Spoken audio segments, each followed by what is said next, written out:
আজকে আমি আপনাদের সামনে একটা গুরুত্বপূর্ণ বিষয় নিয়ে কথা বলবো।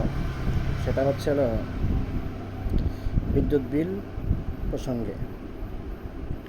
বর্তমান বিদ্যুৎ বিলে যে নতুন সিস্টেম অনুযায়ী বিদ্যুৎ বিল বৃদ্ধি করেছে তা হলো প্রথম ধাপ হচ্ছে 1 থেকে 72 ইউনিট 5 টাকা 20 পয়সা, আর দ্বিতীয় ধাপ হলো আপনার 8 টাকা 50 পয়সা, যা পূর্বের তুলনায় এখন 1 টাকা 30 পয়সা প্রতি ইউনিট প্রতি বৃদ্ধি। এটা হচ্ছে আবাসিক মিটারের জন্য। আর আপনার ডিমান্ড চার্জ হচ্ছে 42 টাকা, মিটার ভাড়া 10 টাকা, রেট আসছে হলো আপনার 42 টাকা। মোটমাট হিসাব করতে গেলে প্রায় 100 টাকার কাছাকাছি। যে বাংলাদেশে বর্তমান প্রায় আপনার 3 কোটি মতন গ্রাহক আছে।